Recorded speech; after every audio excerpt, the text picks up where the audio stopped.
everyone, and welcome back to this week's episode of Unfiltered Podcast. Now, we're joined by someone that we had on last year when we was under our old name. He's Cockney Ben. Hi, Cockney Ben. Welcome back. Right, mate. I now just go by Ben. I've dropped the Cockney. People want to know about Ben's growing up and stuff like that. Please go back and watch the last episode. This is just a year on, so we're just going to see what's changed for you over the last year. And you're looking much better now, mate. It's good to see you like this. I've put on about 8 kilos in a few months. I'm with a girl that I love and takes care of me and loves me, and I just wanted to be a bit healthier, so I've just started working out a little bit and eating better. I can now put away some calories, whereas before I couldn't. But stress, mate, all linked to stress. Everything was linked to stress. Stressful life, couldn't eat. Anxiety plays up my belly. My autism gives me anxiety anyway in my belly. So when I'm stressed, I can't eat. I spent a year stressed. So I was down to about 8 stone. And now I'm just over 10 stone again. Start off with a couple of getting to know you questions. So the first one is, if you could trade lives with a person or a character for a day, who would it be and why? Oh, that is a fucking good question. What, anyone in the world? If I could, I'd save humanity and I'd turn myself into Elon Musk and shoot myself in a rocket to fuck off the planet. For a day, you'd have to come back. If it's for a day, then I'll probably be Donald Trump and slam my balls in a vice. Next one, if you could only eat one food for the rest of your life, what would it be? Oh, I'd have to go with pie, mash and liquor, mate. 2 pie, 2 mash and big tub of liquor. I can't stand liquor. I have to have gravy with my pies. Oh, no, mate, I love it. I used to make them. I didn't make mine. You can make liquor without the jelly deals. And it's fucking really nice without the jelly deals in, mate. But you can still do a liquor. I suppose your typical cockneys will be shouting at me now. But I developed my own liquor, mate. Can you get pie and mash where you are? Nah, can you fuck Phuket? You can. No, Pattaya. You can, but that's fucking miles, 14 hours for me, mate. That. Next one is, if you could chat with one species of animal, what animal would it be and why? Oh, birds, because I'm convinced they are related to dinosaurs, and I want to ask them. Oh, like my mate's got a parrot, mate. It fucking reminds me so much of a T-Rex. I just think that I don't think dinosaurs were wiped out. I think they grew wings and fucked off. And stuff like the Loch Ness Monster and that, where people think if it's real, that's like an old dinosaur. That do you believe that could be the case? I don't know about the Loch Ness Monster. I think that's a very good way to get people to that loch. Yeah, 100%. Good marketing plan. Yeah, I just think it was some very clever guy, and it cottoned on, and Nessie was developed. Yeah, like the Bigfoot. I think that's a load of bollocks as well, because the world's so small now. You know, we explore so much of the world, don't we? I think we've found everything there is to find, apart from in the ocean. Exactly. Yeah, they say we know more about space than we do about the ocean, which is crazy. Yeah, mate, we know nothing. We know nothing about the ocean. I mean, mate, I live on the beach, and I don't go in it much. I only go up to I will go up to waist height water, but then I will swim in that. I won't go out my depth and swim, mate, because a man did the other day, and half his arm was bit off, mate, right by my house. Took that bit of his muscle, it was flapping apparently, and but apparently that was a big fish or a shark. So I'm very scared of the ocean. Terrifies me, mate. This one is like, so obviously you're on TikTok and a creator and stuff like that. So what's the craziest thing you've seen on the internet lately? I mean, the whole gangsters appearing on TikTok blows my mind, man. People that are claiming they're gangsters and they're on TikTok. I mean, it's the most ungangster thing you can do, isn't it? To be a gangster on TikTok, I just think back to like Richardson's. Would you have got the Richardsons on TikTok having an argument with the Craze and like arranging celebrity boxing matches and all this bollocks? Yeah. The other thing that's bugged me, there's women being brought back from the fucking dead at the moment. So people that have been persecuted or had bad experience online, there's creators making AIs of these dead people and then putting fucking real life voice notes to them, which I think is disgusting. I just think TikTok's overstepped the mark in so many ways at the moment, mate. Like, in so many ways. And I question the people that fucking watch it. I really do question whether most of the audience on TikTok are fucking of sound mind. Do they have grey matter in their head? Because I honestly think they cannot have the people they watch and the shit they swallow and actually get sucked into. I watched the gangster go in the supermarket and rescue a lobster. And people are going, oh, he's amazing, he's rescued a fucking lobster. There's other, like, come to Thailand, mate, there's fucking billions of lobsters. And then the geezer filled a bucket with fresh water and then took it to the beach. It's a fucking sea creature, mate. You know, but these are the things that are going on TikTok for views, and I just think it's ridiculous. But the bit that gets me is they wouldn't have an audience if it weren't for these muppets watching it. I don't understand who's watching this fucking shit. I know, but I think that's the problem as well. Like, I think a lot of like TV companies that have lost their funding because everyone's now jumping online and everyone can have a platform. Like, we're speaking through because I've decided to create a platform. I know it's fantastic because the message I'm trying to do, but I could use this for bad as well. Yeah, but then you're a decent geezer, so you've got to rely on the fact that there's human decency, haven't you? Yeah. You've got to. It seems that with social media comes the abandonment of human decency for a lot of people. I think they almost feel like it's licensed to just be an absolute cunt, which obviously it's not. You get just ridiculous comments. You just like. I think there's no online etiquette. There could be. They could do with teaching people online manners. I think it's so rude. In real life, you don't behave like that. So why on the internet? And I bet these people will be shocked at shit. If you know these people that troll everyone, if you got hold of them in real life, they'd be shocked. They would turn into a wilting flower, mate, right in front of you.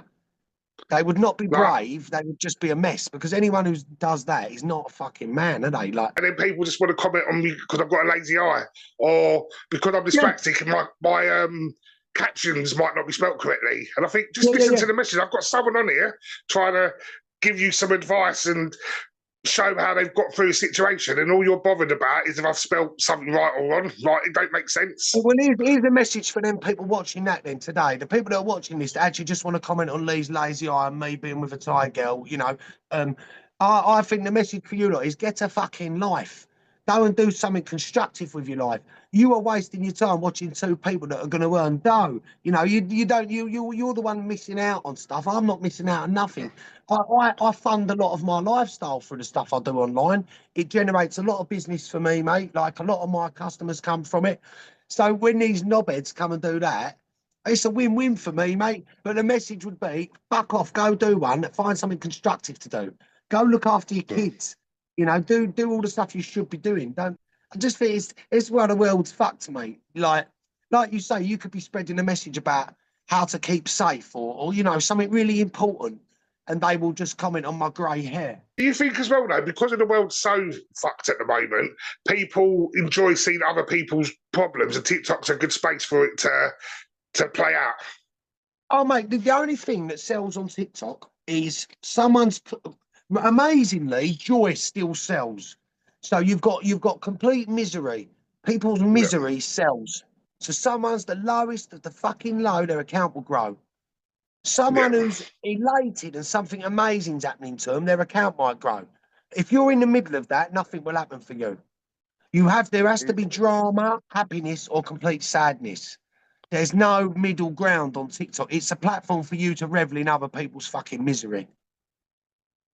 And another thing I find, like, once someone does peak and hit their success, then everyone wants to drag them down. So we love to watch someone's journey climbing the mountain, but once they get to the top of the mountain, we're the first that want to pull them back down. It don't make sense to me. Of course, but the reason that is agencies, mate. The agencies are to blame. The agencies on TikTok are getting hold of these creators. Look at Bevo. Bevo's a fucking fantastic example of this, right? Bevo was, all right, a goofy yet likable kid who swallowed his food whole and was a bit divvy, but very likable, mate, in the early days. They have turned that geezer into something that I cannot stand. He's now off the other side of the world with Tom Birchie, one of the most disliked people on the app. But they're now doing anything to stay relevant. Bevo got grabbed by an agency after swallowing food whole. After that, let's look what happened to Bevo. He was set up with an Instagram girl or whatever who does OnlyFans and sleeps with everyone. That's a story. So he was then made to do a boxing match, celebrity boxing match. That's a story. You know, he had to train for that. He's then doing merch and collaborations. It's all just a steady pace. The agencies get them and wring them like a sponge until they've got them right wrung out, and then they just drop them. And that is literally what happens. Do you also think, in a way, reality TV had its part to play in that? Because we sort of grew up on X Factor, Britain's Got Talent, everyone had to have a journey to appear on the Yeah, show. So stories, as you said, stories sell. So the more we do yeah. your journey or your Mate, story, look at the me. more... Look at me, right? I'm quite pleased that Bully's post went viral. Bully's just got 2.2 million views online, just being dragged down the Well, beach. That's me gone. I was pleased that sort of certified to me that actually it's not all doom and gloom, because the only other things I've had go viral, I can list them off for you. When I outed Alison Hammond, 2 million views, then got banned, right? When I tried to top myself, million views. When I've told people the story about that and said I am in a yeah, shit place, this is me. That was me breaking my heart online. And then nothing's compared since. It proves that it's all about drama or people's misery, and that is yeah. what sells. It's what shares. But whether it's because everybody's life is so bad at the moment, actually to watch someone else who's a bit worse off or having a bad time is it makes you feel better. Yeah, and again, it goes in a way back to the Jeremy Kyle culture TV, Jerry Springer, that's all the stuff we grew up on. I joke about that, saying, "Oh yeah, I watch it because it made me feel better." But actually, I used to watch that because I found it funny. It was Yeah, funny. It's light-hearted with a cup of coffee and a spliff in the morning. Do you know what I mean? So, but it has left a void in people's lives on little things. A little bit the loss of Jeremy Kyle, because it's sort of, whereas people were outed on Jeremy Kyle, people out themselves online now. that's the only problem with giving people the opportunity to have a platform that's unvetted.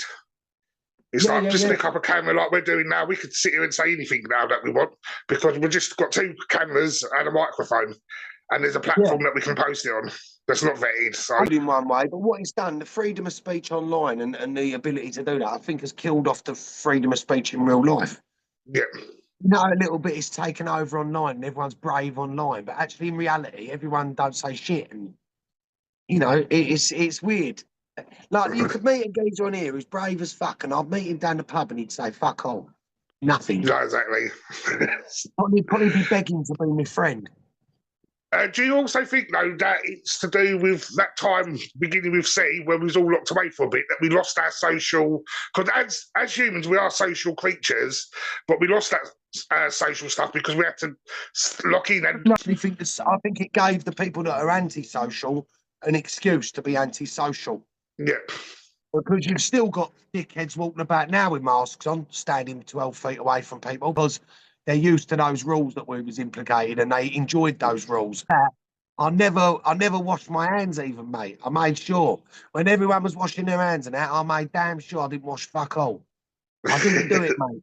I'm not a man. If I have a piss, my knob's clean anyway, mate. I'll just have a piss and put it away and wipe my hands on my trousers. On to the next one. Last question in this segment. What would the title of your autobiography be? Do as I said, not as I done. Good title. So, like you said during that segment, at one point you was at your rock bottom. How did the rebuild happen, and where are you at now?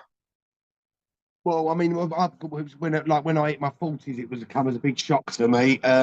Just who I was, and I'd spent a lot of time masking my behaviour with my autism. So, Yeah, from that moment, I mean, if I go back to when I landed here in Thailand, my life's changed incredibly since then, man. I've gone from yeah, being an autistic geezer in Basildon. I'm now a business owner, tax-paying citizen. I've got transport bought and paid for. I live in a nice place on the beach. Got a little family. I've got a girl who loves me. My life has changed incredibly. I believe Thailand's done all that for me. This place, mate, is magic. It's made of crystals. It's quartz.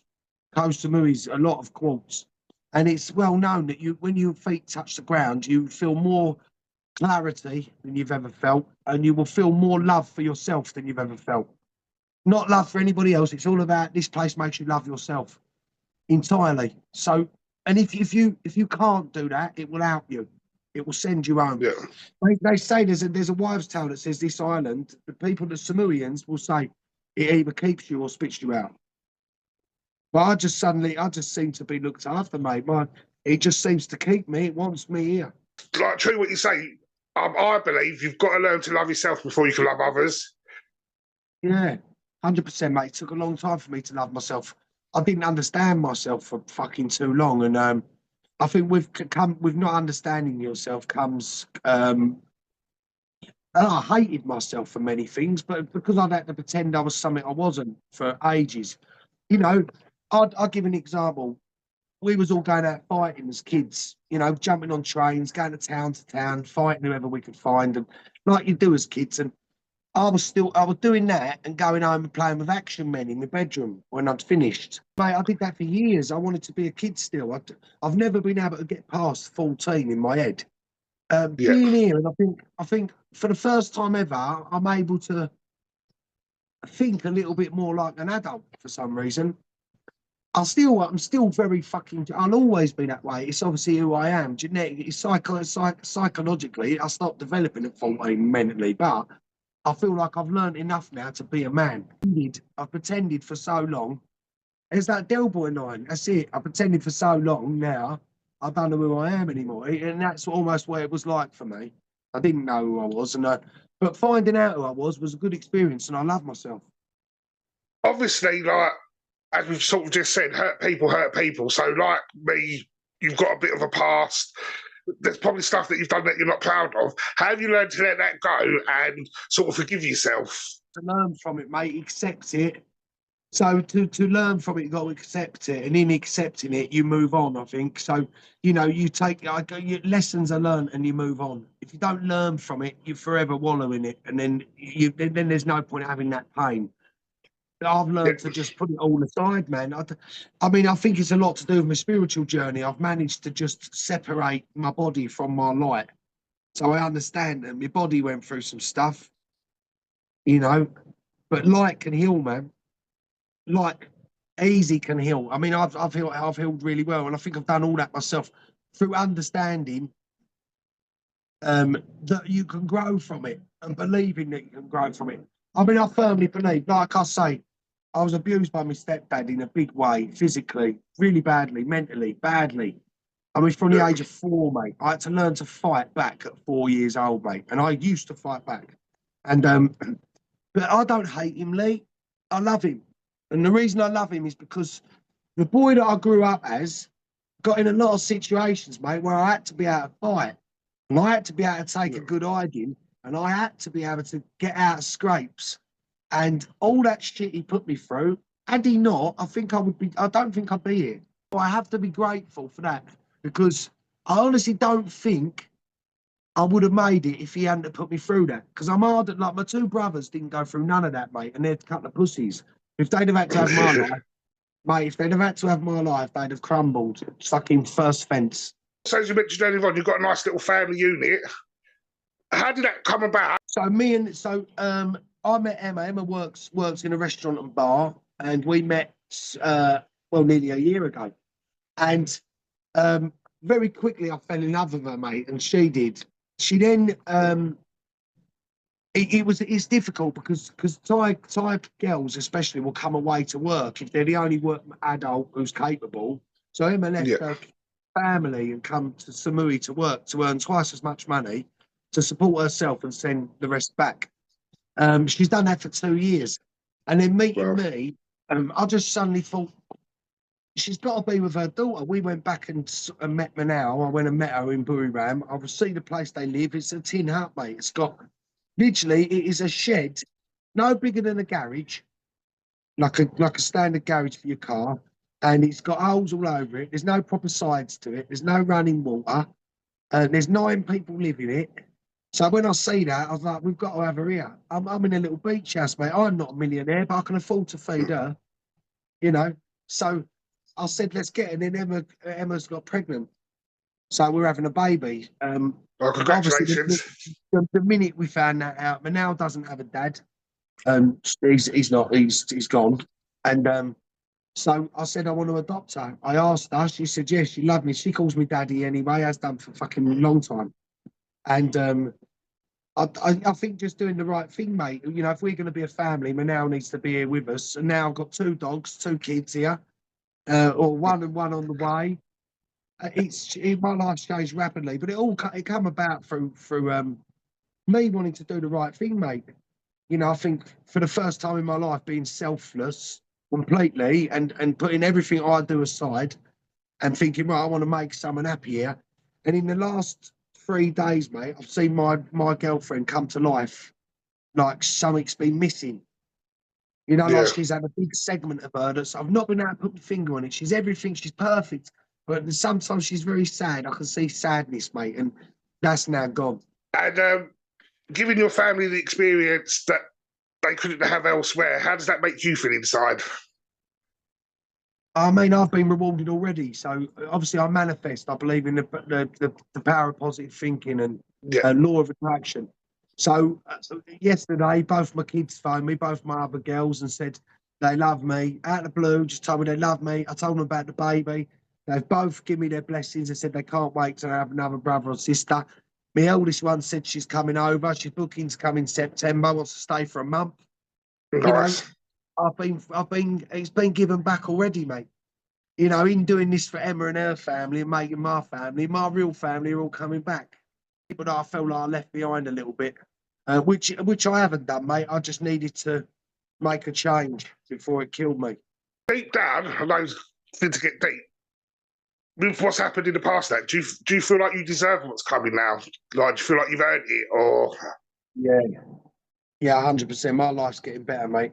This is not the end for me. Opportunities are coming, mate. I've just been offered the chance to take over a bar with a friend, a bar and restaurant with my mate, and he says he wants to pay for it all and wants me to run it. I feel like, Lee, I actually feel like my personality is paying off. yeah? 46 And years old, I feel like people understand me enough to not be shocked, to not be hurt, to just get me and actually love me for who I am. And it's paying off, mate. it's easy to see the difference because, like, we've stayed in touch over the year every now and then. But speaking to you, sort of this time last year, you seemed a bit more aggressive. You seemed a bit more like you had a lot of hate that you needed to let go. But Yeah, now you seem so much different. You're so much more relaxed. yeah, Like your just like zen's a lot now. more calm. It's really nice to see. Yeah, I'm zen, mate, completely zen. And I think a lot of that's down to Emma.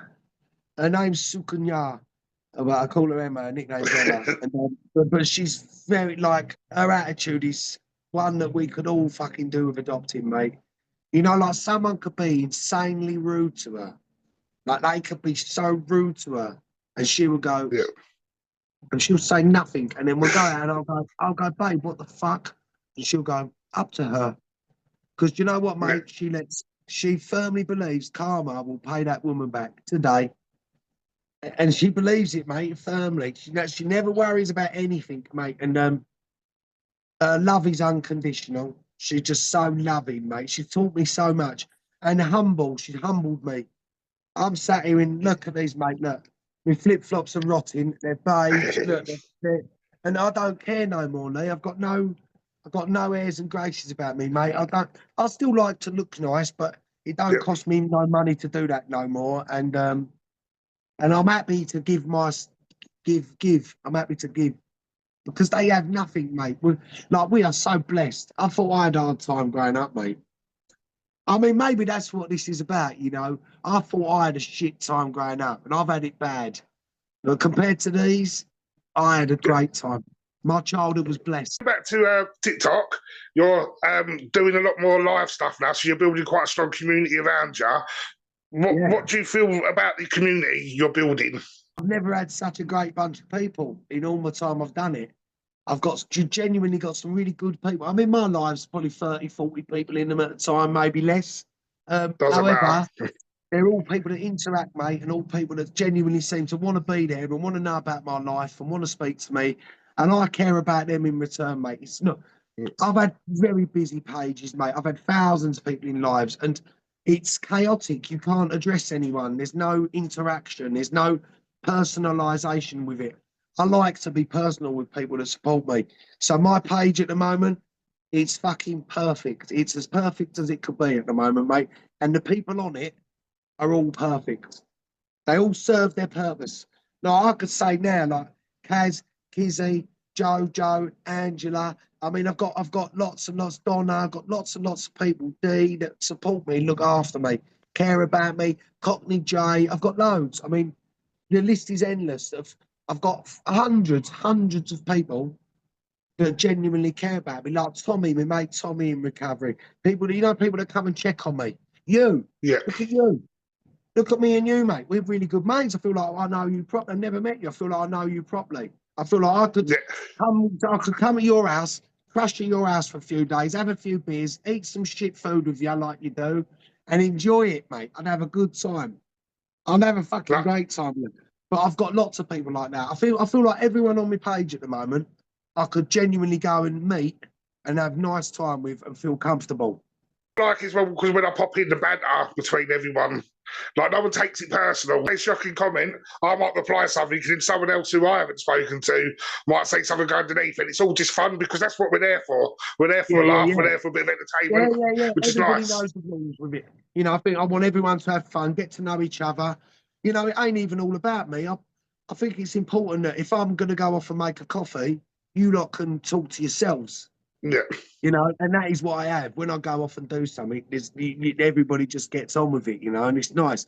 I love it when I hear like Dee and Angela talking outside, or Joe and Kerry, or people talking outside of, like Kerry Odds. Kerry Odds, also a really fantastic lady. She's helped me no end. Great woman. And quite new on my page actually, but like me and her, well close, mate. There's a few people I should big up on this, really. I've got loads, but I mean, for me to go through them all would be really hard. But I do have fucking loads, and I'm very lucky. Yeah, like I say, me and you, look when you checked on me not long ago. You've helped me yeah. twice, 2 or 3 times, mate, when I've been really shitty. You've been the one there to fucking help pull me head out of my arse, actually. So good on you. Don't know the other side of Lee. He's got a massive heart. He's a really good geezer and cares a lot about men. I think it's important. Um, I'm a stranger to you, mate, and you've genuinely put your arm around me a couple of times, and actually, I remember the conversations, and actually have had a real significant impact at that time. So, Well, thank you. it's important for people to know, mate. You sit quite quiet, don't you? And credit where Yeah. credit's due, mate. Thanks for Well, that. thank you. No, no, no. My pleasure. Like it's just there. Like we're all human beings. We've all got to survive on this planet. So let's help each other out. Let's not go at each other. Life's hard enough as it Yeah. is. Yeah, it is. You're right. We do need to protect each other a little bit more. Emphasise on what you've got between your legs, or what colour you are, or I just think it should all come down to just what's in here. Exactly. That's the most important thing. Well, we've got a bit deep there. Let's get a bit light-hearted. So I've got a couple of Go would on, you rather questions here. go on then. This is a game we got at Christmas. I've just got some random. Don't know what's coming. I've just got like 3 years. So first one would be: would you rather have everything smell bad forever, or have toes for fingers? Everything smell bad forever. Oh, really? Yeah, I couldn't have toes. I don't like toes. I hate feet, but I also hate smells. But I don't know because I grew up in Thamesmead, which was near like Essex, and that by the sewage. So we had. It's known as the Thamesmead smell. We had sewage smell throughout the whole of my schooling. Yeah, that's like where my ex used to live. There was a sugar beet factory, and that Right. stinks. When they boil sugar beet, mate, that stinks. And when the wind, I was used to that. It like I think. And plus, eating the bag so hard for all them years, mate, back home, it sort of kills that off, doesn't it? I feel I'll Yes. be all right. No, exactly. Right. Next two is: would you rather have roller skates for feet or fight off 20 duck-sized unicorns every time you go to the bathroom? Oh, I'd have roller skates for feet, mate. I'm pucker skater. I can skate good, mate. I'd quite like skate. What would I miss out on if I had skates for feet? Not a lot, Nothing really, much. would you? No.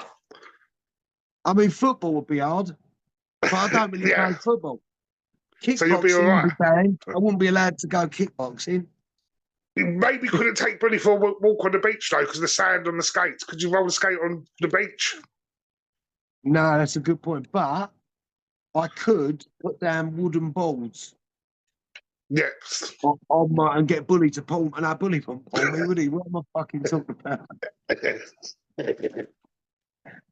Bully don't even fucking walk. I can't believe that dog's had 2.2 million views, mate. It's a good thing. Last one. Would you rather get bitten by a dog every time you go outside, or feel like you are sitting on pins every time you sit down? Oh my God. I mean, being that I don't know the feet now, but that's going to be well bad sitting on pins, mate. But I get bit every time I go out. Yeah, every time you walk outside, you get bit. So if I go out and I stay out all day, I've just been bit once. Yeah, but Do we know where it bites me? like you obviously decide that because you're going out, so you know you're getting bit. So you could probably Oh, so I angle. could say, well, just bite me on my foot. Yeah, if you angled it to. Oh, right. Yeah, I'd get you to bite my elbow because you can't feel that, can you? I'd get bit every time I go out and I'd make sure it bites my elbow. Well, Ben, it's been a pleasure catching up with you, and it's really nice to see Mate. where you're at. And hopefully we could make this a yearly thing, and we'll see where you are in another year's time. Yeah, mate, absolutely. Maybe I'll have another kid. But question before we go is, if you could be remembered for one word and one word only, what would it be and why? Cunt. I've invented it because it's the only way you can TikTok. Yeah.